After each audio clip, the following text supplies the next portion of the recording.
Good evening students, कैसे हैं आप सब। आई होप सब बढ़िया। सो आज हम अपना GIGL का ओवरव्यू देखेंगे, इंट्रोडक्शन देखेंगे, ठीक है ना। आपको तो पता ही हो गया है कि हमारे फर्स्ट मॉड्यूल में 4 सब्जेक्ट्स हैं। फर्स्ट क्या है बेटा? फर्स्ट है GIGL, सेकेंड है आपका कंपनी लॉ, थर्ड है SBC एंड फोर्थ है टैक्स लॉ। तो लेक्चर स्टार्ट करने से पहले एक इम्पोर्टेंट इन्फॉर्मेशन, जो बच्चे दिसंबर 21 के लिए एग्ज़ाम देना चाहते हैं, ठीक है, फर्स्ट अटैम्प्ट, वो उनका लास्ट डेट 31 जुलाई है, ठीक है ना। इसलिए आप लोग जल्द से जल्द एडमिशन ले लो। क्लास 12 की जो मार्कशीट है उसकी टेंशन ना लो, उसको आप ऐसे भी छोड़ दो, एंड जब आपका मार्कशीट आएगा तो फिर आप उसे क्या कर देना, अपलोड कर देना, ठीक है बेटा। एंड बाकी जो डॉक्यूमेंट्स लगेंगे वो जब आप उस पे जाओगे ICSI की साइट पे, आपको खुद ही दिख जाएगा कि क्या क्या डॉक्यूमेंट्स लगेंगे। CSCT सर्टिफिकेट लगेगा, आधार कार्ड, फ़ोटो, सिग्नेचर, ओके। और DOB जो होता है, डेट ऑफ बर्थ, उसके लिए आप क्लास 10th का मार्कशीट यूज कर सकते हो, ठीक है। तो जल्द से जल्द एडमिशन ले लो, बिकॉज क्या होता है कि लास्ट टाइम पे सर्वर्स क्या हो जाती है, डाउन हो जाती है बेटा। तो आइए अपना ये लेक्चर स्टार्ट करते हैं विदाउट वेस्टिंग टाइम।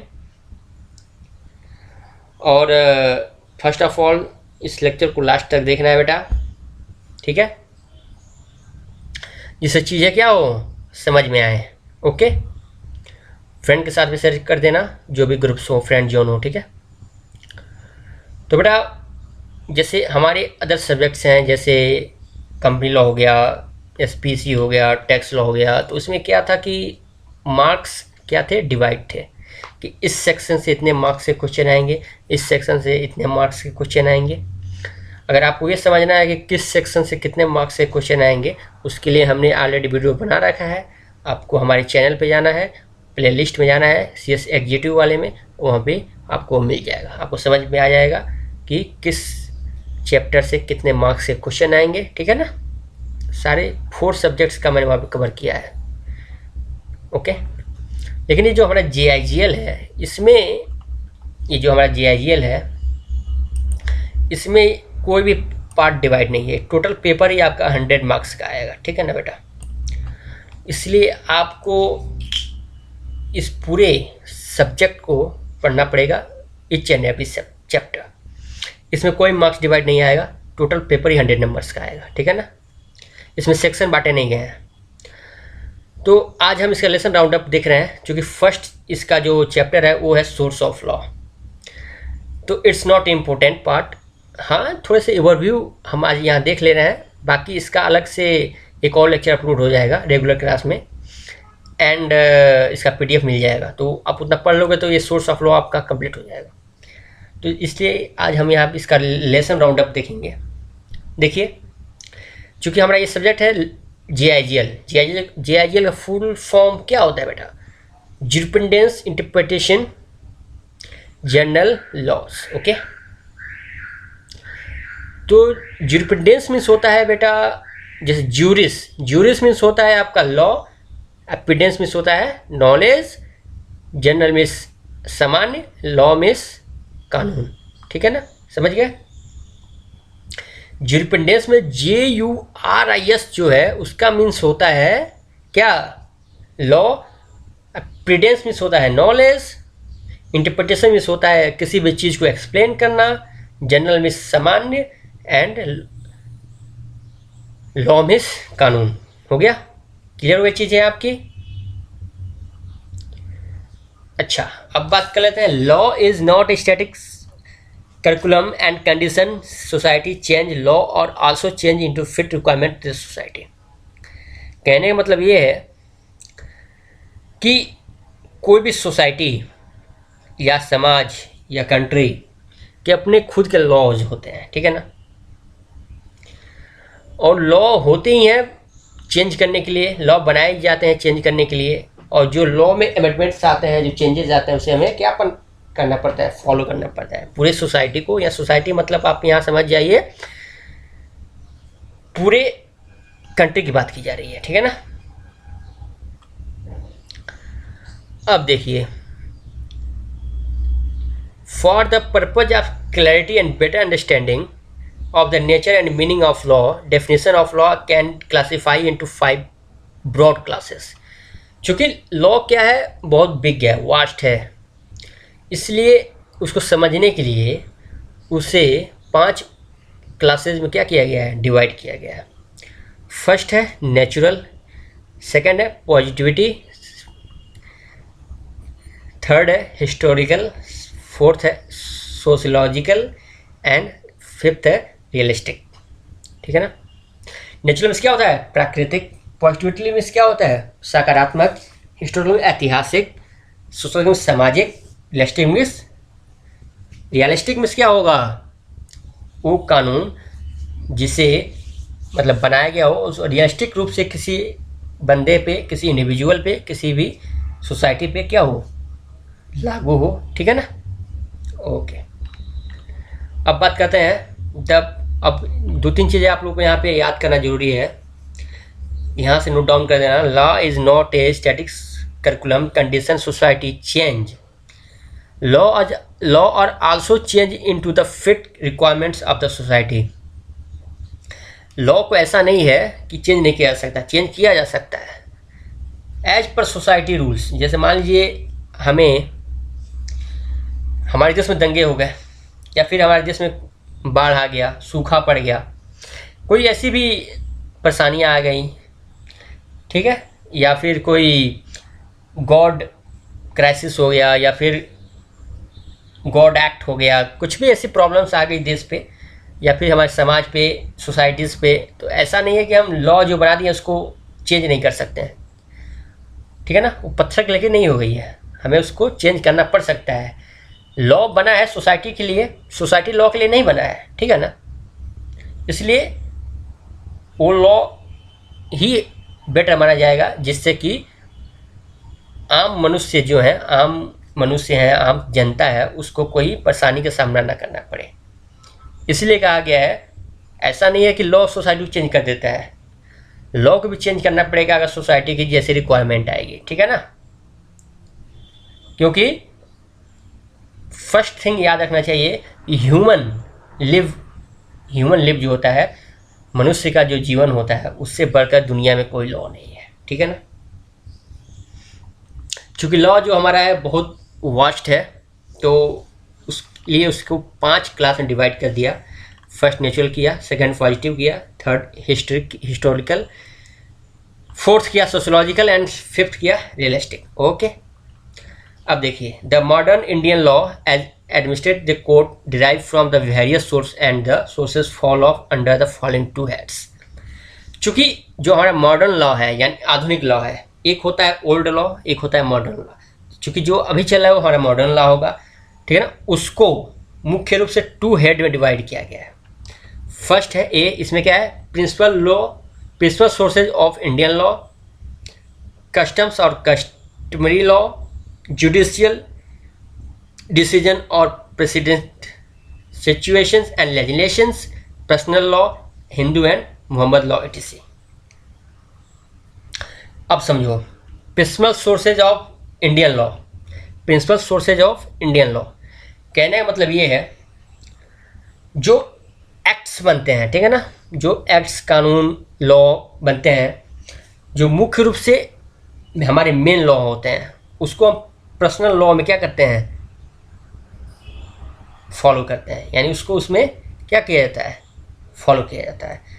सेकंड होता है हमारा कस्टम एंड कस्टमरी लॉ।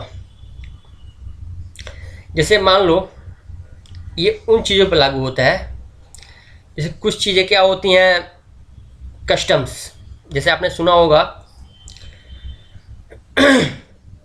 कि हम क्या करते हैं, कुछ हमारे जो इंपोर्ट एक्सपोर्ट्स होते हैं, ओके, एंड जो भी हमारे अदर देशों से एक्सपोर्ट्स होते हैं, इंपोर्ट्स होते हैं, उसमें कस्टम्स भी लगते हैं एंड उसके अलग से रूल्स भी बनाए जाते हैं, उस पर ये लॉ फॉलो होते हैं, ठीक है।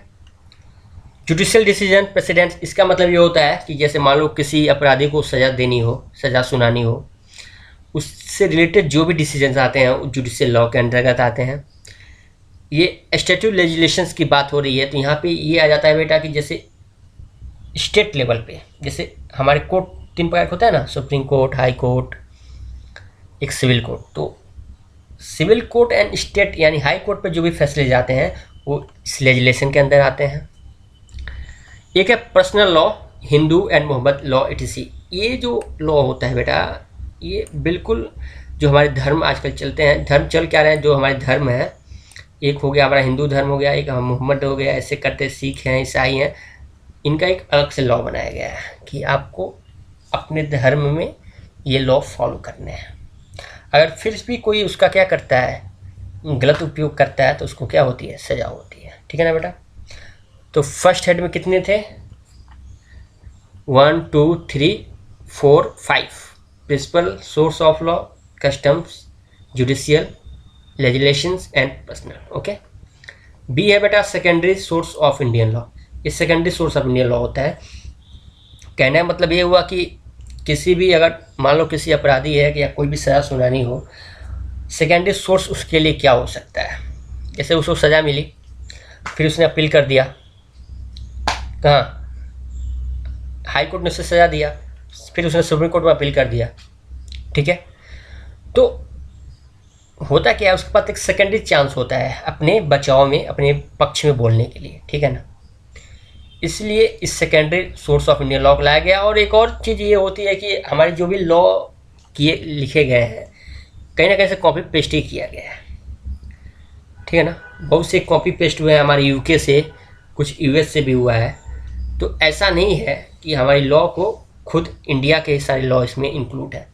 कुछ इंग्लैंड से भी इंक्लूड किए गए हैं, कुछ यूके से भी किए गए हैं, कुछ यूएस से भी किए गए हैं। इसलिए एक प्रकार से सेकेंडरी लॉ हो गया। एक अदर शब्द में इसे ये भी कह सकते हैं कि हमारी लॉ जो है वो अदर कंट्री के साथ क्या हुआ है, कॉपी पेस्ट भी हुआ है। Okay. Secondary source of Indian law का एक और अलग से पार्ट हो जाता है, जो मैं बोला था ना कि कोई मान लो किसी को सज़ा मिला हाई कोर्ट से, वो सुप्रीम कोर्ट में अपील कर सकता है, वो एक अलग मैटर है। लेकिन यहाँ जो बात की गई है English law and good consistence and justice equality, ये इसका मेन मकसद ये होता है कि हमारे जो भी लॉज हैं वो कॉपी पेस्ट हुए हैं अलग अलग देशों से, जिसमें बहुत से पार्ट्स इंग्लैंड के भी हैं, बहुत से पार्ट्स क्या हैं, अमेरिका के भी हैं। ठीक है ना। तो होपफुली ये चीज़ें आपको समझ में आ गई। अब आइए नीचे चलते हैं अपने पॉइंट्स, अगले पॉइंट की ओर। एक है बेटा कॉमन लॉ, सबके लिए बराबर होगा। लॉ मर्चेंट होता है, एक प्रिंसिपल ऑफ इक्विटी होता है एंड स्टैच्यू ऑफ लॉ होता है। तो बेटा ये जो मर्सेंटाइल लॉ होता है, mercantile law is a wide term and embrace of the all legal principle concerning business transactions. The most important feature of such business transactions is setting valid agreements, expansion implied between the parties considered. ये जो mercantile law होता है बेटा, इसमें basically क्या आता है, इसमें आता है कि जैसे मान लो 2 पार्टीज़ हैं, अपने में वो लोग क्या कर रहे हैं, कॉन्ट्रैक्ट कर रहे हैं किसी चीज़ का। जब कॉन्ट्रैक्ट करेंगे तो उसमें ट्रांजेक्शन्स होंगे, या कोई बिजनेस हम लोग इस्टेब्लिश कर रहे हैं तो उसमें हम क्या करेंगे, अदर पार्टी को ट्रांजेक्शन करेंगे, मतलब पैसे का लेन देन होगा ना। इसलिए कहा गया है the principle concerning business transaction, the most important feature of such as business transaction is the extension of valid agreement express the implied between the parties and considered. यानी जो मर्सेंटाइल लॉ होता है वो मुख्य रूप से बिजनेस से related जो भी हमारे वर्क होते हैं उसमें क्या होता है, यूज होता है। ठीक है ना। चाहे फिर वो एग्रीमेंट हो जाए, या किसी भी बिजनेस को इस्टेब्लिश करने का हो जाए, या कोई बिजनेस ट्रांजेक्शन की बात हो।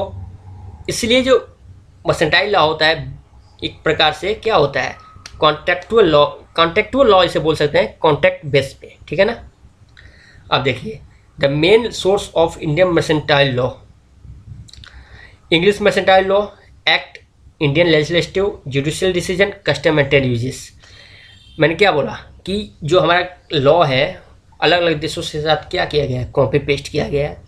देखो इसमें इंग्लिश मर्सेंटाइल लॉ का भी मतलब इसको जिक्र है, एंड इंडियन लेजिस्लेटिव का भी जिक्र है, जुडिशियल का भी है, कस्टम का है। यानी जो हमारा लॉ है विभिन्न प्रकार के जुडिशियल सिस्टम से मिलके बना है, ऐसा नहीं है कि कोई अलग अलग पार्ट है। आप अगर आप इसको ध्यान से पढ़ोगे तो आपको लिंक समझ में आ जाएगा। जो लॉ है एक दूसरे से क्या हुए हैं, जुड़े हुए हैं। ठीक है बेटा, ओके। अब देखिए ये जो है jurisprudence derive from the juris.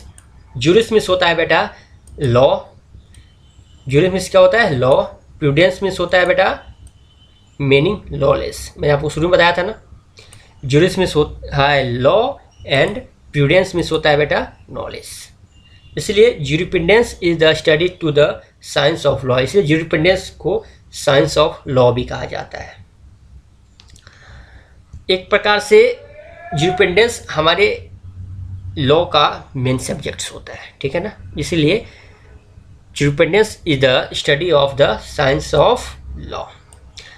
The study of law in jurisprudence is not about any particular statute or a rule, but law in general, its concept, its principle and philosophy and underpinning it. जो हमारा ये jurisprudence है, इसको पढ़ने से हमें general laws का concept clear होगा, प्रिंसिपल लॉ का कॉन्सेप्ट क्लियर होगा, एंड फिलोसफीज जो मनोविज्ञान या फिर जो भी अदर चीज़ें लॉ से रिलेटेड होती हैं सारी क्या हो जाएंगी, क्लियर हो जाएंगी। ठीक है ना बेटा। तो आई होप आपको ये ओवरव्यू समझ में आया होगा। फर्स्ट ये है कि कोई भी लॉ सोसाइटी के लिए बनता है, और सोसाइटी को अगर प्रॉब्लम होगी तो लॉ को चेंज भी किया जा सकता है। ठीक है ना बेटा। लॉ को मुख्य रूप से चूँकि बहुत ब्रॉड है इसलिए इसे 5 भागों में डिवाइड किया गया है। एक नेचुरल, एक पॉजिटिव, एक historical and sociological and realistic. Okay, अब यहाँ पे देखिए चूँकि जो मॉडर्न लॉ है हमारा उसको 2 हेड में डिवाइड किया गया है। ये मैंने आपको बता दिया, बी ये है, ये भी बता दिया आपको। मर्सेंटाइल लॉ, इसमें जो बी वाला पार्ट है ना बेटा, इसमें जो ये मर्सेंटाइल वर्ड है आपको देख रहे हैं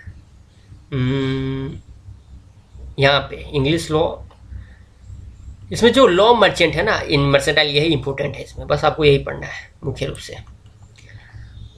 ये क्वेश्चन हो जाएगा प्रैक्टिस के लिए। ठीक है, अब आते हैं अपने सेकंड पार्ट, इंडियन कॉन्स्टिट्यूशन। ये देखिए ये आपका खुद का अपना सब्जेक्ट है बेटा, आपने इसे सीएसईटी में बहुत अच्छे तरह से पढ़ा है। तो इसमें आइए हम इसका ओवरव्यू देख लेते हैं बेटा। देखिए पहला है बेटा board framework of the constitution. जैसा कि आप सबको पता है the constitution of India come into force on 26 जनवरी 1950। जो हमारा कॉन्स्टिट्यूशन ऑफ इंडिया था वो फोर्स में कब आया, 26 जनवरी 1950 को। ठीक है ना। एंड कॉम्प्रिहेंसिव डॉक्यूमेंट टोटल कितने हैं बेटा, 395।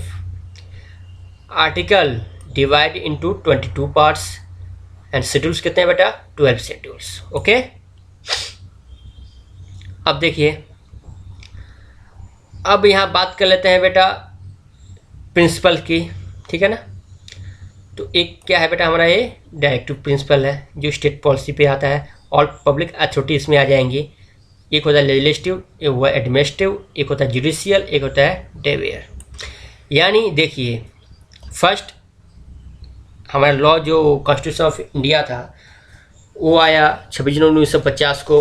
उसमें टोटल 395 आर्टिकल्स हैं as per ICSI module, 22 parts हैं, 12 शेड्यूल्स हैं। ओके, और उसके डायरेक्टिव प्रिंसिपल्स हैं, उसमें ऑल पब्लिक अथॉरिटी आ जाएंगी, जैसे लेजिस्लेटिव भी आ जाएगा, एडमिनिस्ट्रेटिव है मतलब ये सरकारी सेवाएं, प्रशासनिक सेवाएं एंड कानूनी सेवाएं। ओके, अब देखिए constitution derive from authority of the people. The constitution reflect the one nation social group of determined powers and the right reflect system of the nation is the prime source of the law।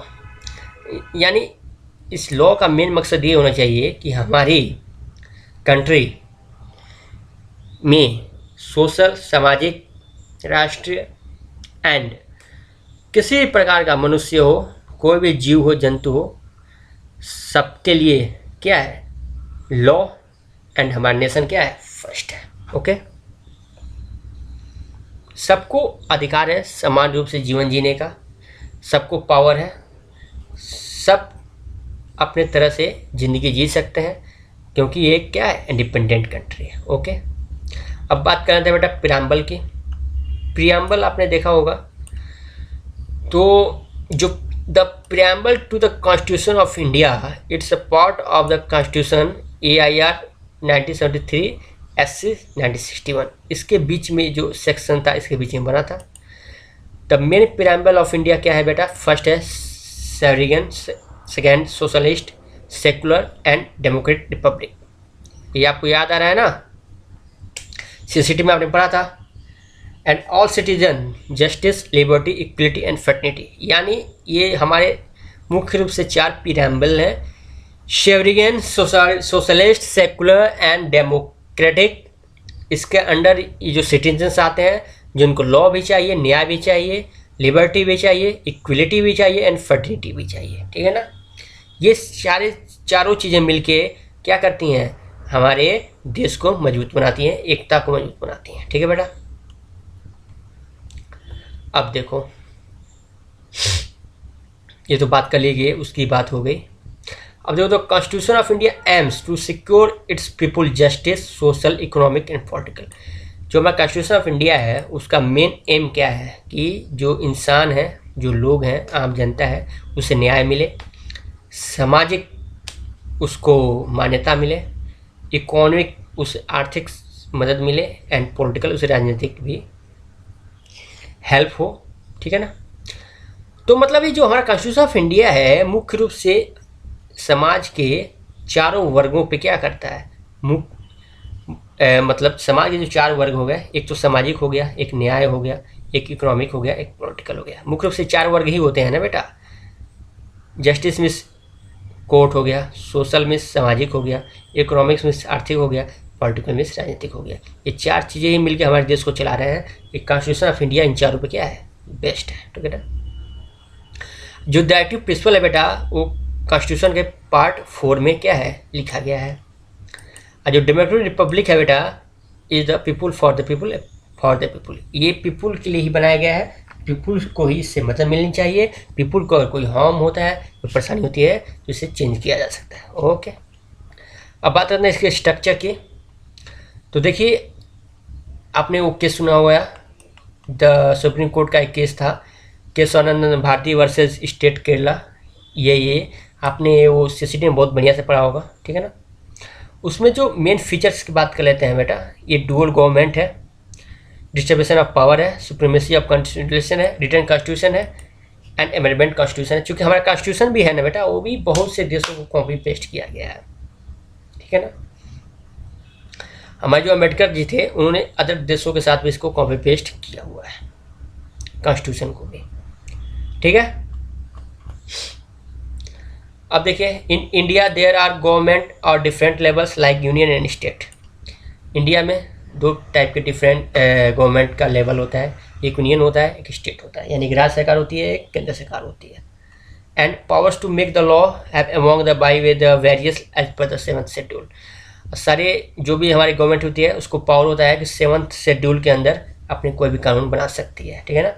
Both in union and state have to follow the constitution provisions when they make law. दोनों राज्य सरकारों को और केंद्र सरकारों को ये must जरूरी है, ये जो कॉन्स्टिट्यूशनल प्रोविजंस दिए गए हैं उसको क्या करें, फॉलो करें, और उसको अगर आम जनता के लिए जरूरत पड़े तो क्या करें, लॉ का निर्माण करें।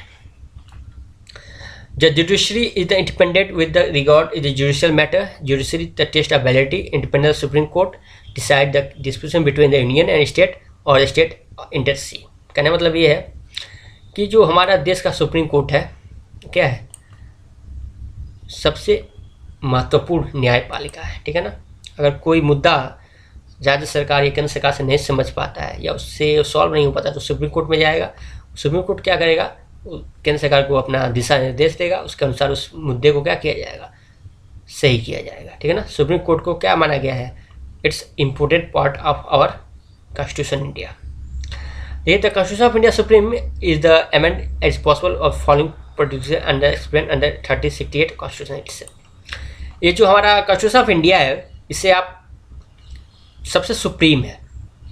हाँ, अगर आप इसे एक्सप्लेन की बात करते हैं या फिर इसमें अमेंड की बात करते हैं तो ये आर्टिकल 368 में क्या है, इसके बारे में लिखा गया है, या आप कैसे इसको अमेंड कर सकते हैं। ओके, अब बात कर लेते हैं बेटा जुडिशियल व्यू की। जो जुडिशियल व्यू की जहाँ तक बात है बेटा, इसका मतलब मैं साफ वर्ड में बता दूँ, हमारे पास 3 कोर्ट होते हैं, एक होता है सिविल कोर्ट, एक होता है हाई कोर्ट, एक होता है सुप्रीम कोर्ट। कोई मैटर अगर सिविल कोर्ट में नहीं समझ पाता है तो वो हाई कोर्ट में जाता है, हाई कोर्ट से भी नहीं समझ पाता है तो सुप्रीम कोर्ट में जाता है, ठीक है ना। ओके, अब बात करते हैं बेटा फीचर ऑफ इंडियन फेडरलिज्म। ये जो है बेटा इट्स नॉट, हाँ देखो, द मोड ऑफ फॉर्मेशन, इसके मतलब ये है, अगर हम मान लो कोई हम एग्रीमेंट करते हैं किसी 2 पार्टी के बीच में, ठीक है ना, उसमें अगर किसी प्रकार की परेशानी या किसी प्रकार की दुविधा होती है, उसके लिए the mode of formation act बनाया गया है, उसके अंतर्गत हम स्टडी करेंगे और समझेंगे हम उसके अंदर क्या कदम उठा सकते हैं। ये क्या बेटा position of the states in the federation, इसमें हम बेटा बात करेंगे मुख्य रूप से कि लिखा गया यहाँ पे, in India as the states were not previously sovereign entity the right were exercise mailing an union example देशरी पावर। कहने का मतलब ये है, अगर कोई राज्य सरकार, ठीक है ना, अपने नागरिकों को सही से सुरक्षा प्रदान नहीं कर पाती है, उसको सही से सुविधाएं प्रदान नहीं कर पाती है, तो उसकी वो केंद्र सरकार की जिम्मेदारी है वो क्या करे, वो राज्य सरकार की मदद करे या फिर उस नागरिक की मदद करे, ठीक है ना। सिटीजनशिप एक्ट की बात कर लेते हैं बेटा। The formers of the American constitution of made by logical division of everything essential of dual citizenship double set of the double system of the court and how ever the citizenship division public service और the judiciary. आपने citizenship act पढ़ा ही होगा, चूँकि जो citizenship act है बेटा ये American citizenship constitution act से कॉपी पेस्ट किया गया है, बहुत कुछ उससे मिलता जुलता है, ड्यूअल सिटीजनशिप एक्ट फॉलो होता है, ठीक है ना बेटा।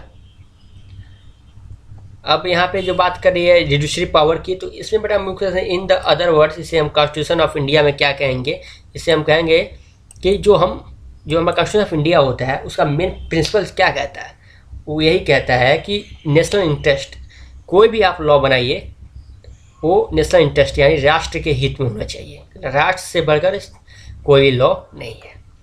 अब बताए Paramount of the against and the establish of the supremacy of law, और फिर से यहाँ बात की गई है कि सुप्रीमेसी यानी हमारा लॉ जो सुप्रीम कोर्ट होता है वो क्या है, सबसे बड़ा है। अब बात करते हैं फंडामेंटल राइट्स की। तो the constitution of India liberty thought of the worship equality opportunity with the object fundamental, 21 section में इंक्लूड है बेटा। ये हमारा जो आर्टिकल है, सॉरी जो कॉन्स्टिट्यूशन ऑफ इंडिया है, इसमें पार्ट 3 में इसको क्या किया गया है, इंक्लूड किया गया है फंडामेंटल राइट्स को। अब ये कॉन्सेप्ट है फंडामेंटल राइट्स के, ये तो आप सबको पता ही है, ये 17वीं सेंचुरी में आया, ठीक है ना। एंड मुख्य रूप से इसको देखो, ये भी इंग्लैंड के एक्ट से क्या किया गया है, कॉपी पेस्ट किया गया है। जो हमारा फंडामेंटल राइट्स हमको मिले हुए हैं ना, इसके बहुत से पार्ट्स क्या हुए हैं इंग्लैंड के कॉन्स्टिट्यूशन ऑफ इंडिया से, सॉरी जो हमारे ये जो फंडामेंटल राइट्स है इंग्लैंड का जो कॉन्स्टिट्यूशन है उससे कॉपी पेस्ट किया गया है, ठीक है ना बेटा। अमेरिका से भी किया गया है,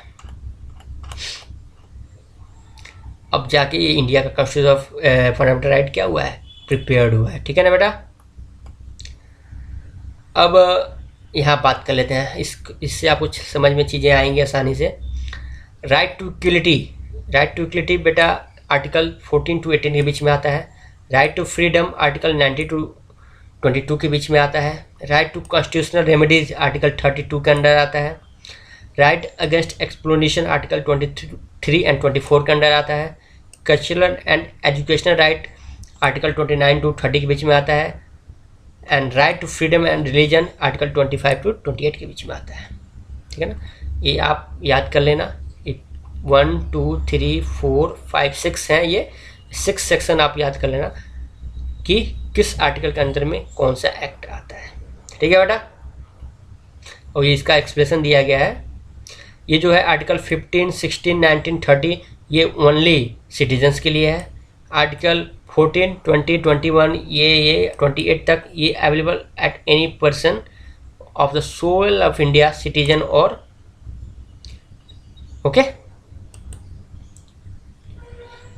ये जो है आर्टिकल 15, 16, 19 एंड 30 ये सिटीजन्स को सिर्फ मतलब अपने यहाँ रहने की क्या करता है, देता है अधिकार। लेकिन ये जो आर्टिकल है ना 14 से लेकर 28 तक, are available to any person on the soil of India, यानी ये जो आर्टिकल है जिसने भारत में जन्म लिया है उस पर लागू होगा, और ये जो आर्टिकल है वो भारत से बाहर से अगर कोई आता है उस पर लागू होगा। ठीक है बेटा।